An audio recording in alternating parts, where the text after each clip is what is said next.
Limits of the Flesh, Chapter 19, Fantasy Fiction by Azazyel. The training started off with a bang. No, seriously, Rias told us to immediately to get to beating each other silly in the name of training, while she and Akeno went to train their magical skills in high-intensity draining exercises, just pouring their various magical abilities into the ground to train the density and depths of their mana pool.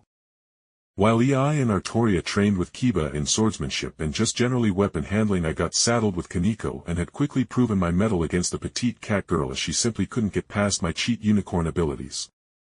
I was able to heal myself and drain the bruiser trying to pummel me by using the seasonal spring and autumn magical fields I could put out using my unicorn heritage, and there was nothing more demoralizing than trying to fight an opponent that only got stronger as you got weaker, as my autumn withering effect was both weaker and stronger in the long run than even divine dividing.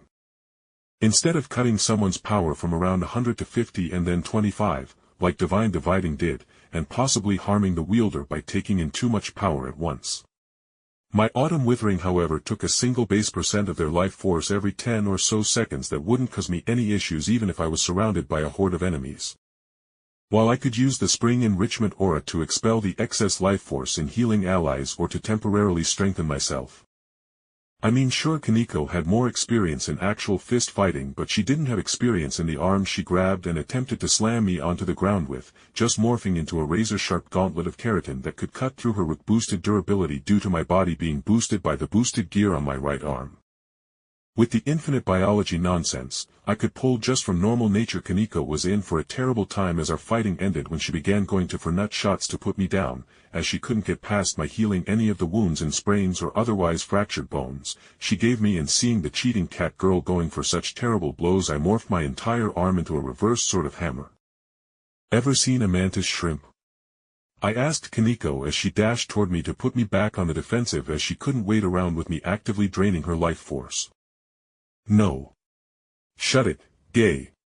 She deadpanned before being all but clotheslined as the heavily contracted arm violently shot forward, and with my body already having been boosted several times, I was able to very clearly overpower her quickly braced arms, and my punch sent her through a couple trees. You good? I called out, and I saw Koneko, who was just staring up into the sky while lying against one of the trees she knocked over, just shakily raise up a thumbs up. Tsk Jake. You are so rough with your junior. Are you going to be so rough with us as well? I heard Akeno speak as she walked out from behind the tree cover behind me. Going for nut shots is a big no-no, I said, giving Koneko a pointed eye as she staggered to her feet, and I saw, as was per usual in this universe, her clothes were kind of shredded due to our fight, leading to her pink bra being exposed. Don't stare, Koneko grumbled as she walked over to us, and I rolled my eyes. A chunk of your very white clothes has a bright pink patch, and you are cute, so forgive me for getting lost in thought.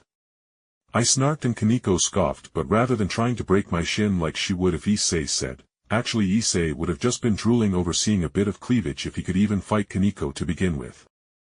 Are you going to tear off my own clothes in the heat of the moment? Akeno teased me, putting her arms beneath her large chest and hefting it up as she demurred in a fake shy moment. Ha! More like you will lead me around, but how is Klee's magic training going anyway? I asked, sitting down on a nearby tree trunk we knocked over during the day's fighting, and Akeno's wide teasing smile faded into a more natural fond one as she chuckled. That little adorable Klee has already begun calling me her big sister and has shown a pretty good talent and a fascination for fire magic, so I have been helping her get started on that, Akeno said, and I couldn't help but feel a bead of sweat go down the back of my neck as I couldn't help but wonder if, just like Klee having a connection to fire magic, would Ei be conceptually incapable of cooking? And how is Ei and Artoria handling the training? I continued as Akeno sat down beside me with a sigh. Oh, they are both so dutiful. But I have to ask, will they become, more independent, I suppose? Akeno asked kind of awkwardly, and I nodded as, admittedly, despite Artoria and Ei's generally great intelligence, they simply didn't have the wisdom of prior experiences to carry them through social situations. Yeah. They have their issues, but in time they will grow into more independent people, especially with more life experience that will define them as a person. I explained as confidently as I could, as I wasn't all too sure honestly. Honestly, physically I was greater than both Kiba and Koneko in their fields, but I definitely needed actual combat experience, as my whole one-poke-to-death biokinetic nonsense won't be worth shit if I can't actually land a blow and keep my hand attached to their actual flesh for the few seconds it would take me to scan their bodies and hijack it. So that's what I and the rest of the peerage had been doing. Just getting my combat skills up to snuff.